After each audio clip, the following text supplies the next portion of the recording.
প্রতিটা শহরের একটা গোপন ইতিহাস থাকে, আর খুলনা শহরে সেই অন্ধকার অতীতের নাম ইরশাদ শিকদার। কুখ্যাত অপরাধী ও সিরিয়াল কিলার এরশাদ শিকদারের সর্বশেষ এরশাদ শিকদারের বিলাসবহুল এরশাদ শিকদার কুখ্যাত ছিল নাকি যখন ওনাকে ফাঁসি দিলাম। এই এক নাম বলতেই মানুষের গলা শুকিয়ে যেত। ছিল রাজনীতির সন্তান এবং ক্ষমতার লোভী। বাংলাদেশের ইতিহাসে এইরকম অপরাধী আরেকটা জন্ম নেয়নি। আজকে আমরা কথা বলবো সেই এরশাদ শিকদারের কথা নিয়ে।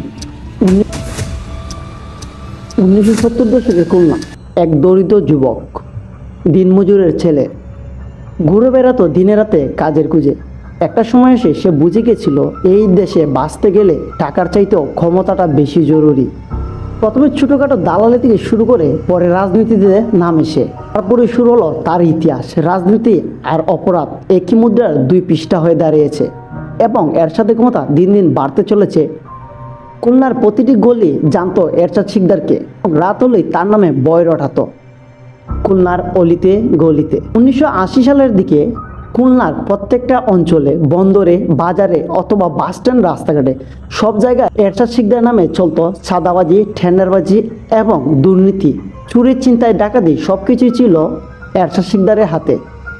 এমনকি তার বিপক্ষে কেউ গেলে দিনের আলোতেই তাকে অপহরণ করা হতো। রাতের অন্ধকারে বেশি উঠত নদীতে তার লাশ। তার নাম শুনলেই যে কোনো দোকান বন্ধ হয়ে যেত। এমনকি তার নামে ফোন আসলে কেউ ফোনটুকু পর্যন্ত ধরতে সাহস করতো না। আর একটা কথা ছিল, আমি নিজেই আইন বানাই এবং আমি নিজেই শাস্তি দিই। আর এই কথাটা পুরো খুলনাবাসী জানতো। তার আতঙ্কে সারা খুলনাবাসী রটিয়ে পড়তো।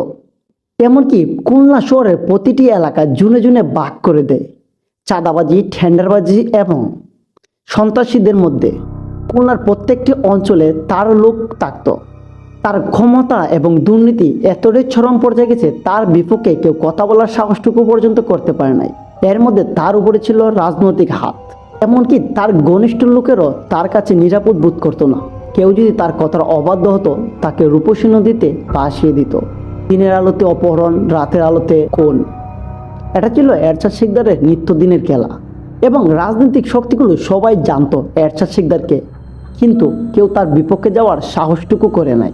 এরশাদ শিকদার শুধুমাত্র একজন অপরাধী নয়, সে ছিল রাজনৈতিক ক্ষমতার একটি অংশ। 90 দশকের শেষে তার ক্ষমতা রাজনৈতিক আশ্রয় দুর্বল হয়ে পড়ে। মানুষও ভয় পেতে পেতে তাকে ক্লান্ত হয়ে যায় এবং অপরদিকে সরকারও চাপে পড়ে যায়। এবং 1990 সালে ইরশাদ শিকদার অবশেষে গ্রেপ্তার হন। তার বিরুদ্ধে তখনও 40টারও বেশি হত্যা মামলা। এমনকি কোর্টে দাঁড়িয়ে সে শান্ত গলায় বলছিল, আমি যা করেছি ভেবে চিন্তেই করেছি। তার হাসিটা ছিল কিন্তু অদ্ভুত, কারণ সে আগে থেকে মেপে রেখেছিল তার ভবিষ্যতে কি হতে চলেছে। 2004 সালের 10 মে ভোরের আলো ফুটার আগে তাকে কারাগারে ফাঁসির দড়িতে ঝুলানো হয়।